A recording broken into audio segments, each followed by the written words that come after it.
Hey, what's up, everybody? It's Kenny Lamons here with Medicare Millennials. So I started a series recently about just Medicare agent industry changes. This will be the second video. The first video talked about prior authorization. So if you want to check that out, just this is a big potential looming change, might have an impact on us. Today's video is going to be about commissions. So what's changed recently? Where do we stand today, and what are we expecting for the future? Now, this is what everybody wants to know. How much am I going to get paid in this industry? Is it sustainable? Is it an industry I should get into? And I think if we review what's happened recently and what's kind of on the horizon, it will give a lot of you guys an idea of what you should be doing. Proceed with caution, be excited for the future, avoid this industry altogether. So we'll jump right into it here. If you want to reach out, I do provide coaching calls. I also provide just some of the resources I use to get started in this business. You can find all that at MedicareMillennials.com. I'd love to talk to you. Let's start out as we talk about commissions, okay? Because that's everybody, we all want to get into this business to help people and build a successful long-term book of business. We got to get paid somehow. So what does that look like? The way commissions stand today for MAPD in most states, you get $626 for an initial or a brand new to Medicare Advantage sale and $313 per year on renewal. So if you're renewing a current customer, 313 divided by 12, you'll get paid that monthly. For prescription drug plans, it's $109 for a new to Medicare or their first time on a PDP, and $55 a year for renewal. Okay, so that's where we stand today, not counting any bonuses or any marketing money you get, just standardized industry commissions for most states. So what happened in 2024 is huge, and we need to understand that if we want to understand how we feel about where commissions are today. So some of the major changes in 2024 that affected us were the big final rule. So in a nutshell, just to summarize that big final rule as it relates to agent compensation, what they did was they redefined compensation so that it would now include administrative costs. So think of training and licensing costs, back office support, lead reimbursements. Anything that wasn't direct compensation for selling a policy could fall under administrative costs. And essentially, they redefined compensation to include those costs. So the idea was it'll increase total compensation per policy by $100 for a new to Medicare sale, but eliminate any additional compensation to be paid out, even if they consider an administrative cost that cannot be paid out to agents anymore. The idea was this would bring all payments to agents under one umbrella, truly standardize it, and remove the incentive for maybe an FMO or an IMO to steer agents to sell one company over another due to the extra kickbacks they were getting in the form of administrative costs. Okay, so that was in theory, it was supposed to standardize compensation, level the playing field, and make sure we as agents were as unbiased as possible. Obviously, the devil is in the details. There was a lot of implications with that final rule, and it was not going to look good for some people in the industry, whether that be uplines, recruiters, and maybe even a lot of agents disagreed with the changes. So it was brought to court, and it is temporarily being blocked. So it's on pause. Essentially, that's the changes they wanted to make, and right now, those changes are not in effect. So as it stands today, those are temporarily being blocked, okay? But it's important to understand those were the changes that were going to be made.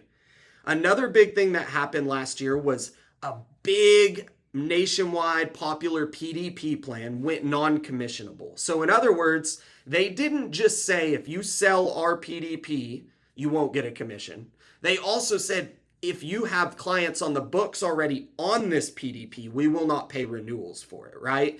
So this type of thing, it wasn't the first time it had ever happened, but it's a big enough of a plan that it kind of disrupted. Everybody's eyes kind of got big, and we looked at that and said, uh-oh, what's going on here? This is unethical to say the least. We've already put in the work. We should at least continue to get our renewals. We also saw other plans go non-commissionable last year, okay? So kind of the writing's on the wall. These insurance companies have a lot of pressure on them. They want to keep their profit margins. We're starting to see cuts in commission. All right, so now we fast forward to 2025.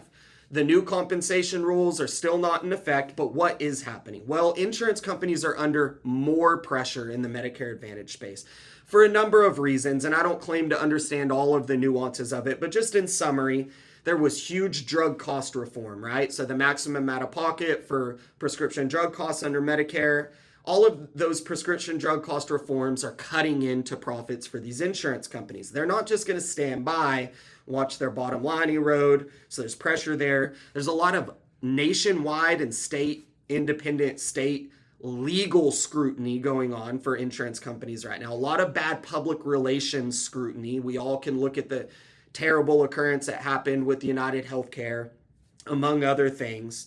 A lot of scrutiny with fraud, waste, and abuse right now. On top of just kind of the PR mess that these companies are in right now, there's the looming changes to funding. So we don't know exactly what funding is going to look like long term. There's the prior authorization changes that we talked about in a recent video. Okay, so in a nutshell, these insurance companies are under pressure, both immediately from recent changes and for potential looming changes.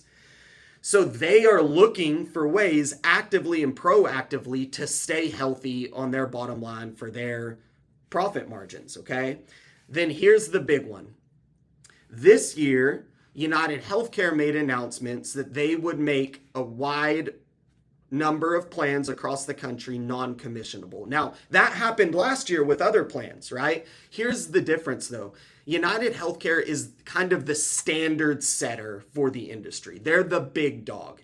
They're the ones that all the other insurance companies kind of look to act first and to make big moves. They're the standard setter. I have never seen United Healthcare make a big move like this in kind of cutting out the commissions for a lot of plans, whether they weren't profitable or what the reason was, I don't know exactly.